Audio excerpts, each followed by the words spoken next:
같이 볼 하나님 말씀은 골로새서 3장 12절에서 17절의 말씀입니다. 신약 성경 골로새서 3장 12절에서 17절의 말씀입니다.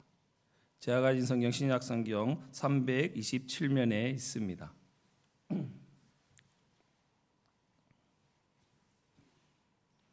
우리 차에 썼으면 한 절씩 다 같이 한 목소리로 같이 읽겠습니다.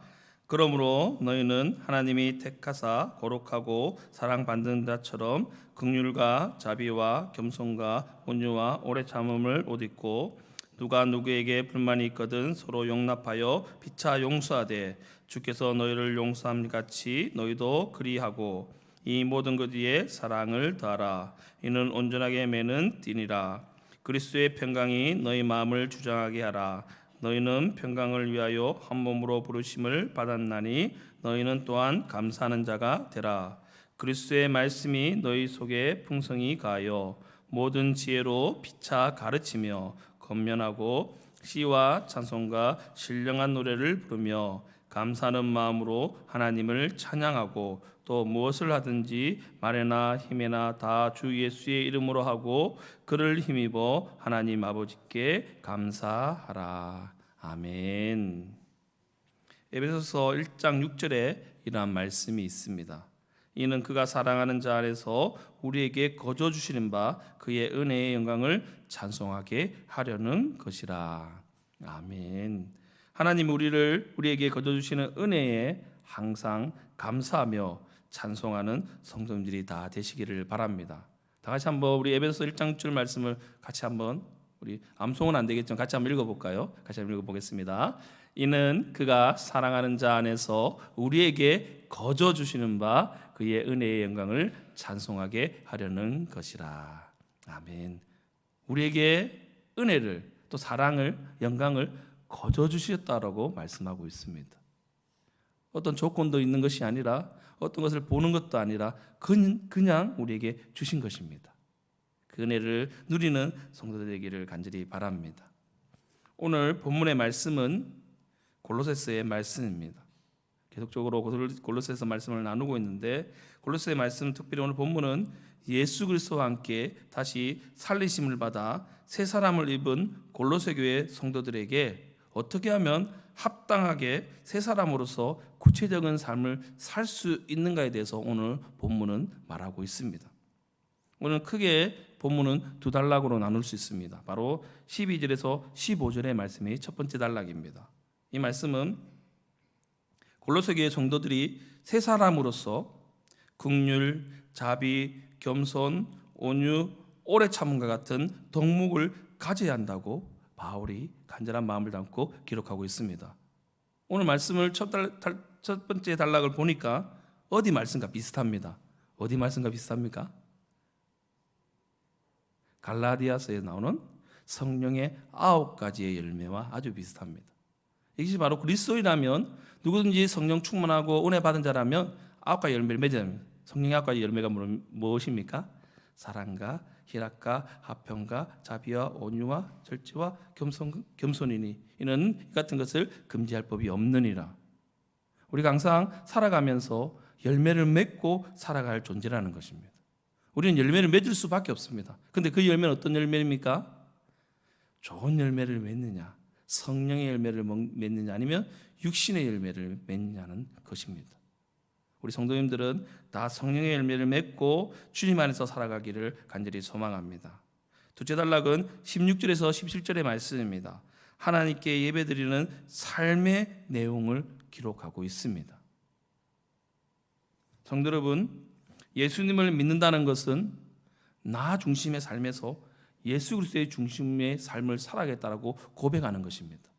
그전에는 나를 생각했다면, 내가 그리스도로 살아간다면 앞으로는 예수 그리스도께서 어떻게 나에게 살아가라고 명령하시는지 그 명령에 민감하게 반응하는 것입니다. 그래서 오늘 본문 12절에서 14절의 말씀을 제가 한번 읽어드리겠습니다. 그러므로 너희는 하나님이 택하사 거룩하고 사랑받는 자처럼 긍휼과 자비와 겸손과 온유와 오래 참음을 옷 입고 누가 누구에게 불만이 있든지 서로 용납하여 피차 용서하되 주께서 너희를 용서하신 것 같이 너희도 그리하고 이 모든 것 위에 사랑을 더하라. 이는 온전히 하게 매는 되니라. 아멘. 모든 것 하기 전에 전제가 있습니다. 무엇입니까?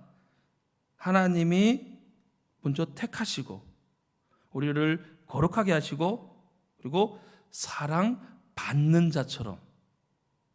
여러분, 우리는 사랑받고 태어난 사람들입니까? 사랑받기에 태어난 사람들입니까?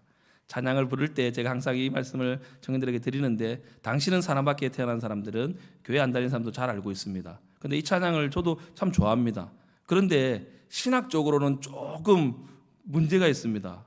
문제가 있다는 말이 좀 그런데 약간 우리가 구체적으로 조금 더 생각하면 우리는 사랑받기에 태어난 사람들이기보다는 사랑을 받고 태어난 사람들입니다. 누구의 사랑을? 하나님의 사랑을 먼저 받고 태어난 사람들입니다. 그래서 예수 그리스도께서 하나님께 태초부터 우리를 선택하시고 예정하사 우리가 태어나기 전에 예수 믿고 구원받기를 먼저 예정해 놓으셨습니다. 그래서 우리는 하나님이 택하고 그리고 사랑받고 이 세상에 나왔습니다.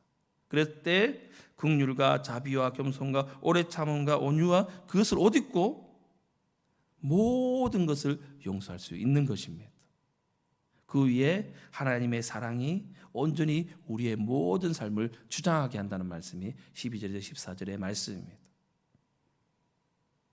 오늘 본문의 12절 14절의 사도 바울의 고백처럼 우리들도 예수를 믿는 하나님의 자녀라면 긍휼과 자비와 겸손과 온유와 오래 참음을 못 잊고 서로 용납하기를 예수님께서 우리를 용납하신 것처럼 용납하고 또한 예수님의 평강과 사랑이 우리 마음을 주장하게 해달라고 그러한 마음으로 간절히 기도하는 모든 성도 되기를 간절히 소망합니다.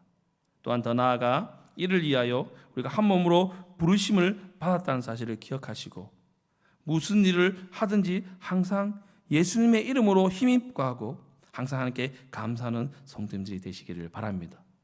그러면 오늘 본문을 보면서 예수님의 중심의 삶을 살기 위해서는 어떻게 해야 되는지에 대해서 은혜를 나누면서 은혜 받기를 원합니다. 15절의 말씀입니다. 같이 한번 읽어보겠습니다. 그리스도의 평강이 너희 마음을 주장하게 하라. 너희는 평강을 위하여 한 몸으로 부르심을 받았나니 너희는 또한 감사하는 자가 되라. 예수님 중심의 삶을 살기 위해서는 예수 그리스도의 평강이 우리의 삶 속에서 꽉 차게 살아야 한다는 것입니다. 그냥 조금만 차고 조금만 채우는 것이 아니라 우리 마음 가운데 심령 가운데 꽉 차게 살아가야 한다는 것입니다. 그 말은 무엇입니까? 그리스도의 삶을 완전히 변화된 삶을 살아야 한다는 것입니다. 이전 것은 지나갔으니 보라 새 것이 되었도다. 이전 것은 지나가고 새 사람이 되었는데 왜 이전 것의 삶을 살아가려고 하십니까? 예수님을 믿는 자에게는 처음으로 주시는 은혜는 바로 평강입니다. 예수님 믿으면 그전의 삶이 너무나 복잡하고 힘들고 정신없이 살아갔던 인생이라면 예수님을 믿으면 그 가운데 평안함이 오고 평강이 찾아오게 되어 있습니다. 예수님을 믿는 그 순간 그때까지 맛보지 못했던 평강이 우리의 삶 속에서 알게 되고 누리기 시작합니다.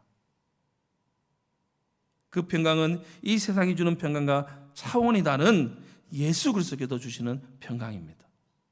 여러분이 예수님 처음 믿을 때 그 마음을 꼭 기억하시기를 바랍니다. 첫사랑이라는 단어를 들으면 어떠십니까? 뭔가 새롭게 느껴지고 뭔가 처음이기 때문에 뭔가 기대감이 들지 않습니까? 그것을 기대하게 되고 그것을 기쁨으로 받아들이게 됩니다. 예수님이 우리 가운데 찾아오시면 우리 마음 가운데 세상이 줄 수 없는 평안으로 우리 가운데 채워진다는 사실을 믿으시기를 바랍니다. 이 세상이 주는 평강은 참된 평안이 아니고 평강이 아니기 때문에 안심할 수도 없고 또 언제나 잃어버릴지 모르는 불안함으로 살아갑니다. 하지만 예수 그리스도께서 주시는 이 평강과 평안은 절대적이고 소멸되지 않고 이 세상의 어떤 것들에도 흔들리지 않습니다. 그러면 누가 흔들립니까? 불안해하는 우리들이 흔들리는 것입니다. 하나님의 말씀, 하나님 주신 평강은 흔들리지 않습니다. 여러분, 진정한 평안과 평강을 깨닫기 위해서 자신의 삶 속에서 간절히 기도하시고 말씀 생활 열심히 하시고 또 예배 생활을 통해서 하나님의 평강을 알아가는 귀한 성도들이 다 되기를 주님의 간절히 소망합니다. 사랑하는 성도 여러분, 예수님께서 주시는 평강을 얻은 사람은 어떠한 상황에서든지 무슨 일을 만나든지 근심하거나 두려워하지 않고 자신의 삶 속에서 하나님께 감사할 수 있게 되는 것입니다. 이러한 예수님의 평강이, 예수님의 평안이 우리 성도님 삶 속에서 차고 넘치는 은혜가 있기를 간절히 바랍니다. 우리 16절 말씀입니다. 같이 한번 읽어보겠습니다. 그리스도의 말씀이 너희 속에 풍성히 거하여 모든 지혜로 피차 가르치며 권면하고 시와 찬송과 신령한 노래를 부르며 감사하는 마음으로 하나님을 찬양하고. 두 번째로 예수님 중심의 삶을 살기 위해서는 예수 그리스도의 말씀이 우리 삶 속에서 풍성히 거하게 해야 한다는 것입니다. 여러분, 그리스도인은 하나님의 말씀 그 자체이신 예수님을 마음에 모시고 살아간 존재이기 때문에 하나님의 말씀의 사람이라고 할 수 있습니다. 하나님이 말씀하시면 그 말씀대로 가야 되고 하나님이 서라고 말씀하시면 그 자리에 서야 하는 것이 그리스도인의 삶입니다. 이러한 그리스도의 말씀은 우리에게 지혜를 주시고 우리가 방황하지 않고 가야 할 길을 올바르게 인도하고 계십니다. 우리는 삶을 살아가면서 염려와 근심과 걱정들이 많이 있습니다. 이 땅에 발을 딛고 살아가는 사람들은 누구든지 다 근심과 걱정이 있습니다. 저도 있고 이곳에 참석한 모든 분들 없다라고 말할 수 있는 분이 한 분도 없습니다. 하지만 그런 가운데도 하나님의 말씀이 우리를 인도하고 계신다는 사실을 믿으시기를 바랍니다. 주의 말씀은 내 발의 등이요 내 길의 빛이니이다. 주의 말씀이 나를 인도하고 계신다는 사실을 믿으시기를 바랍니다. 지금 우리는 그냥 가는 것 같이 느껴지지만 분명히 하나님께서 주의 길로 인도하고 계십니다. 잔잔한 물가로 그의 앞으로 인도하고 계신다는 사실을 믿고 주님의 말씀에 의지하여 주님만 따라가는 그런 귀한 인생들이 되기를 간절히 소망합니다. 그러므로 예수 그리스도의 말씀이 풍성한 교회와 성도님들의 삶은 항상 건전하고 건강한 성장이 일어나게 되는 것입니다. 그리고 더 나아가 서로 사랑하게 되고 하나님을 찬양하고 예배하게 되고 진정한 순종의 자세가 그 공동체 안에 흘러넘친다는 사실을 믿으시기를 바랍니다. 여러분의 삶 가운데 그리스도의 사랑이, 그리스도의 은혜가, 또 찬양이, 감사가 흘러넘치고 있습니까? 그러면 하나님의 길로 잘 가고 있다는 사실을 믿으시기를 바랍니다. 혹시나 그런 삶을 살아가지 못한다면 잘못된 인생이 아닙니다. 하나님이 더 인도해 주심을 믿고 주님을 바라보시길 바랍니다. 여러분, 그리스도의 마음이, 그리스도의 평강이 우리 삶에, 그리스도의 말씀이 풍성히 가하려면 전제가 있습니다. 무엇입니까? 모든 지혜로 우리의 생각을 바꿔야 합니다. 그러기 위해서는 어떻게 해야 됩니까? 하나님 말씀을 가까이 해야 합니다. 우리는 우리가 하나님의 지혜로, 하나님의 은혜로 가득히 원한다고 생각하는데 하나님 말씀을 가까이 하지 않습니다. 이 새벽에 참석한 모든 성도님들은 하나님 말씀을 가까이 두고 나아가는 은혜가 있기를 간절히 소망합니다. 조금 더 나아가 하나님의 말씀을 묵상하고 더 나아가 암송하고 항상 우리 가운데 입술에서 하나님의 말씀이 자연스럽게 나올 수 있도록 그런 은혜가 있기를 간절히 소망합니다. 17절 말씀입니다. 같이 한번 읽어보겠습니다. 또 무엇을 하든지 말에나 인에나 다 주 예수의 이름으로 하고 그를 힘입어 하나님 아버지께 감사하라. 마지막으로 세 번째로 예수님 중심의 삶을 살기 위해서는 예수 그리스도의 이름만 의지해야 된다는 사실을 믿으시기를 바랍니다. 예수 그리스도를 중심으로 사는 사람은 그의 언어와 행동이 언제나 예수님께 초점이 맞춰져 있기 때문에 우리의 입술과 행동이 오직 하나님의 영광을 위하여 살아간다는 사실을 믿으시기를 바랍니다. 소요리 대요리 문답이라는 것이 있습니다. 그 일문일답의 일문에 이러한 것이 있습니다. 사람의 제일된 목적은 무엇입니까? 여러분, 하나님이 사람을 만드시고 사람이 어떻게 살아가고 사람의 제일된 목적이 무엇인지를 대요리 소요리 문답의 일문에 물어보고 있습니다. 그 답이 무엇인지 압니까? 무엇인지 아십니까? 모든 것에 대해서 우리가 사람의 제일된 목적은 오직 하나님을 찬양하고 그를 영광스럽게 영원토록 영광을 돌린다는 사실입니다. 우리는 그러한 목적으로 지으심을 받았습니다. 그러므로 우리는 매일매일 삶 속에서 우리의 행동과 우리 언어가 우리 하나님의 영광을 위하여 살아가야 된다는 존재입니다. 제가 군대에 가서 제일 힘들었던 것이 무엇이냐면, 군대에 가면 말을 하면 절반이 뭡니까? 뭔지 아십니까 혹시? 욕입니다. 욕. 선임이나 보통 사람들이 얘기할 때 욕이 많이 섞여 있습니다. 저도 학교 다니고 군대 가서 너무나 욕을 많이 들으니까 어땠습니까? 삶 속에서 욕이 나오게 됩니다. 지금은 안 쓰지만 듣지를 않으면 쓰지 않게 됩니다. 예수 그리스도만 의지하고 예수 그리스도만 생각하게 되면 참 자연스럽게 그의 행동과 언어와 말이 달라지게 되어 있습니다. 죄송한데 자녀들이 행동이나 말의 습관이 조금 이상하다고 생각하십니까? 그러면 자신을 잘 돌아봐야 합니다. 저도 저희 자녀가 잘못하게 되면 저희 행동을 좀 돌아봐야 합니다. 잘 보게 되지 않습니다. 이것도 훈련이 되어야 합니다. 예수님을 계속 의지하는 생활, 예수님만 생각하는 생활을 계속 바꿔야 합니다. 그래서 어떻게 합니까? 말씀 읽고 기도하고 계속적으로 찬양 듣고. 저희 애들이 밤에 잠을 잘 자지 않습니다. 아빠가 오지 않으면 안 잔다는 거짓말을 하는 것 같은데, 제가 어저께도 늦게 들어갔는데 안 자고 있었어요. 왜 안 자고 있는지 아십니까? 아빠를 기다린다고 안 자고 있습니다. 근데 그의 목적은 무엇입니까? 놀려고. 저희가 들어갔는데 저를 보고 인사도 안 하는데 저를 기다렸다라고 얘기합니다. 그런데 집에 들어가자마자 찬양이나 말씀을 틀어주면 바로 잡니다. 여러분, 그렇지만 그 애들이 하는 말이 있습니다. 왜 오늘은 찬양을 안 틀어주냐고 합니다. 밤에 제가 너무 피곤해서 그냥 자게 되면. 그것이 어떻게 보면 습관이고 어떻게 보면 자연스럽게 하나님께 나아가는 삶이 되는 것입니다.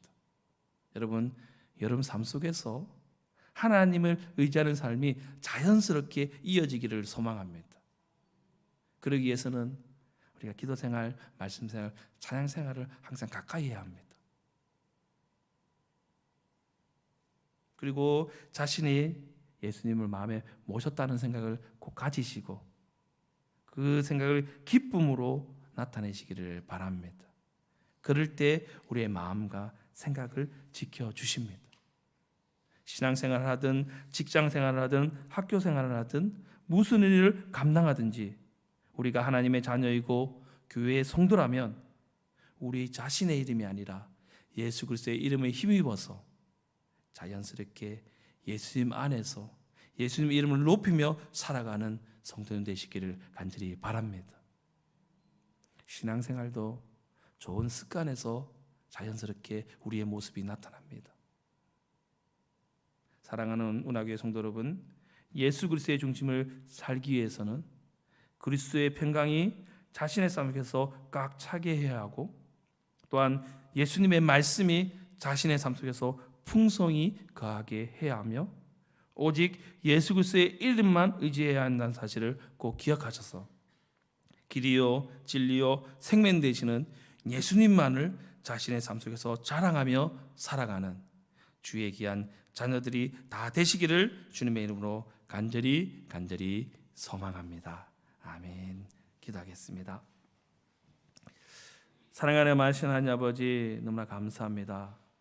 지금까지 우리의 삶대로 살아갔다면 지금 이 순간 결단하여서 예수 그리스도의 중심으로 예수님을 마음에 모시며 살아가기를 원합니다. 우리 가운데 예수님의 평강이 우리 삶 속에 꽉 차게 하여 주시고 예수 그리스도의 말씀이 우리 삶 속에서 풍성히 거하게 하시고 더 나아가 오직 예수님의 이름만 의지하며 살아가는 저희